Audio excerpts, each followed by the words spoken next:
Hey guys အိမ်မဖြစ်ပါတယ်အင်္ဂါဒီနေ့မှာတော့တနေ့တာအိမ်ဘာတွေလုပ်လဲဘလို့နေလဲဆိုတာကိုပြပြပေးတော့မှာဖြစ်ပါတယ်ဒီလိုမျိုး vlog အနေနဲ့ရိုက်ထားပါတယ်ရှင်ဒါကတော့အိမ်တို့ဘက်ကမနက်ပိုင်းရာသီဥတုအခြေအနေလေးပဲဖြစ်ပါတယ်အရင်ဆုံးအိမ်တော့တိုက်ပါမယ်တော့တိုက်စီကိုတော့အိမ်ဓာလေးနဲ့တိုက်တယ်ပေါ့နော်ဘာညာလုပ်ပြီးသွားရဆိုရင်တော့နိုင်လေးတစ်ချက်ရှိုးလိုက်ပါတယ်အိမ်ကဒီလိုအချိန်မှထပ်တတ်တာမဟုတ်လို့ပါပြီးရင်တော့နည်းနည်းပွားပေးများပဲပေါ့နော်ပင်များနဲ့ပိုက်ဆာလာလို့အောက်မှာ breakfast လေးဆင်ဝဲပါမယ်7 နာရီကျော်နေပြီမဲ့အခုမှ breakfast စားမှာကဲဒါဆိုလို့ရှိရင်တော့အောက်ကမုံစေးရမ်းလေးကိုရောက်လာပါပြီမုံစေးရလိုပဲခေါ်ရပေါ့နော်အိမ်တော့ကတော့ဒီမှာဆိုရင်ဒီလိုမုံဘိုင်ဝိုင်းမုံကြီးဆောင်းလေးရှိပါတယ်ဘုံမှာဆိုလို့ရှိရင်လည်းအချင်းတုပ်လေးရှိနေပေါ့နော်အောက်မှာဆိုရင်ကြားလုံးလေးရှိပါမယ်အိမ်ကတော့2000ဝန်းကွက်တီကိုဝယ်လာလိုက်ပါတယ်ဝယ်လိုက်မှုလေးကိုတော့အခု ATV မှာဒီလိုမျိုးလေးပြထားပေးတယ်ပေါ့နော်ဒီမုံလေးဖြစ်ပါတယ်အရင်ဆုံးအာလီကျော်ပပပေါ့နော်ပပကိုရင်စားပါမယ်ပပကတော့တော်စားလို့ကောင်းတယ်ပေါ့နော်တကယ်လို့ဝင်စားချင်တယ်ဆိုလို့ရှိရင်လည်းအရာတော့ဝင်စားဖို့ပဲပြုပေးပါရေးဘာလို့လဲဆိုတော့တော်တော်လေးစားလို့ကောင်းပါအရာတော့အဆက်ကြိုက်တယ်ပေါ့နော်ပပကိုအဆက်ကိုပုံကြိုက်ပါရေးဒါပေမဲ့လေချိုးလေးပြီးတော့ချိုးလို့ဝယ်လာလိုက်ပါတယ်မုံဖောင်းနေနဲ့မှာအေးရဲ့စပွဲကုန်ဘက်ကိုတစ်ချက်လမ်းကြည့်လိုက်ပါတယ်အေးရဲ့စပွဲကုန်အခြေအနေလေးကတော့ဒီလိုမျိုးရှိပါတယ်မုံဖောင်းနေတန်းလန်းလာကြည့်ရဖြစ်တဲ့ကြောင့်မုံကားတွေလည်းမကင်ထားပါတယ်ရှုပ်ပွားနေရပဲပေါ့နော်စပွဲကောင်ကိုလမ်းရှုပ်လိုက်တဲ့ချိန်မှာစပွဲကောင်ကပွားနေရတွေ့တဲ့ကြောင့်မို့လို့အရင်ဆုံးစပွဲကောင်ကိုရှင်းလိုက်ပါတယ်ကလေးလေးဆိုလို့ရှိရင်ချက်ကလေးဆိုလို့ရှိရင်သူ့နေရာသူပြန်ထားမယ်နောက်ပြီးကျတော့ဒီကလစ်ဘူးလေးပေါ့နော်အန်ဆွဲလေးကိုလည်းသူအကန့်နဲ့သူပြန်ထားမယ်နောက်ကြလို့ရှိရင်တော့ချက်ကလေးလေးတစ်ခုပြုတ်ကြနေပါတယ်ဒါလေးဘူးရဲကောက်ထည့်ပြီးတော့ပြန်ထားလိုက်ပါတယ်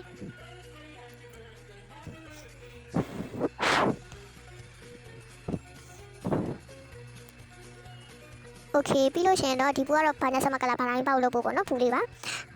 ဒါကတော့ခဲတဲ့နေဆိုလို့ရှိရင်သူကနေသူပြန်ထားပါမယ်သူဘူးနဲ့သူပေါ့နော်ဒါကတော့ပူလို့ရှိရင်ခဲရခတ်ပူချက်တောင်မှဖြစ်ပါတယ်ဒါလေးကတော့ခဲပြက်လေးပေါ့နော်အသက်ဆက်ဆက်ဝယ်ထားတာလေးပါအဲ့ဒါလေးကိုလည်းသူများနဲ့ပြထားလိုက်ပါမယ်ကဲဒါဆိုလို့ရှိရင်တော့လုံဝကိုတန်ရှင်းတဲ့တဲ့စပွဲကောင်လေးရသွားပါပြီဒါမှပဲအိမ်လဲမို့စိတ်ပြောပြလဲစားရတော့ပဲပေါ့နော်အိမ်မှာလုံဝကိုတော်တော်စားလို့ကောင်းနေပေါ့နော်ဗီဒီယိုကလည်းကြာသွားမှဆိုတော့နည်းနည်းလေးအောင်ကြည့်လိုက်တယ်ပေါ့နော်စားကြပါအောင်ရှင်ဒီမှာပပအလူကျော်လေးပဲဖြစ်ပါတယ်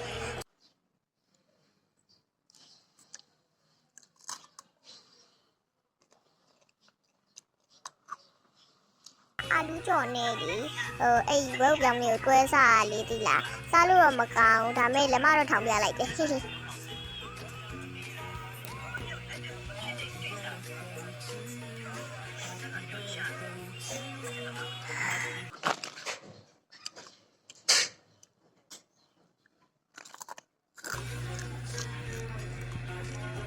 အိမ်မှာဒီရတော့ဝယ်အခန်းရဗီဒီယိုမရိုက်ထားလိုက်ဘူးလို့ပေါ့နော်တော်တော်လေးစားလို့ကောင်းတယ်ဒါမှပို့ပြီးစားလို့ကောင်းတာပေါ့နော်ဒါမဲ့လေပပလောက်တော့မကြိုက်ပါဘူး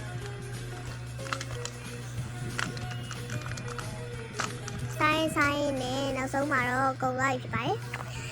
ပြီးရင်တော့တေးတမောလောက်အိတ်လိုက်တယ်ပေါ့နော်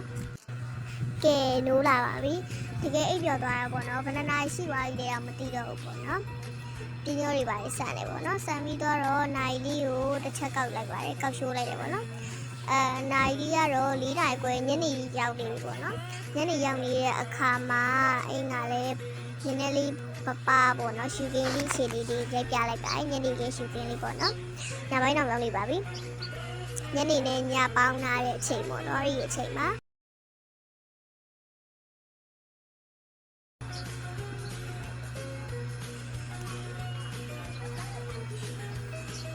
အောက်မှာဆိုလို့ရှိရင်လည်းလမ်းစာခွေလေးပါလေးရှိတယ်ပေါ့နော်ကဲပြီးရင်တော့ဒီလိုမျိုးခောက်ဆွဲပြုတ်လေးစားပါမယ်ခောက်ဆွဲပြုတ်ပေါ့နော်ညနေစာနဲ့ညစာကိုတော့ပေါင်းစားရပါညစာဆိုလို့ရှိရင်တော့မစားတော့ပါဘူးခောက်ဆွဲပြုတ်ကတော့ထုံးစံတာရေရန်ဝဲပြုတ်ပါတယ်တော်တော်လေးစားလို့ကောင်းပါတယ်ဒါတော့အေးအမနဲ့ဒီစားလေးကြိုက်ထားပါအိမ်တို့ကဒီလိုမျိုးစားတာနဲ့စကားကိုအမြင်ကြည့်ပြတယ်ပေါ့နော်ကဲညဘက်ရောက်တော့ပါပြီချိန်ညဘက်ရောက်တော့မဟုတ်ပဲနဲ့အိမ်ကအလဲပိုင်းကြီးတော့တဲ့ချိန်ကြီးကိုဖြတ်ပြီးတော့မှရိုက်ထားတာဖြစ်ပါတယ် 9နာရီကျော်ပဲရှိသေးပေမဲ့အေးရတော့စောစောအိပ်ပါတယ်ဘာလို့လဲဆိုတော့မနေ့ပြန်ကြောက်တက်ရမှာမလို့ပါတကယ်ချင်းတို့လည်းစောစောအိပ်ကြပါနော်ဘိုင်ဘိုင်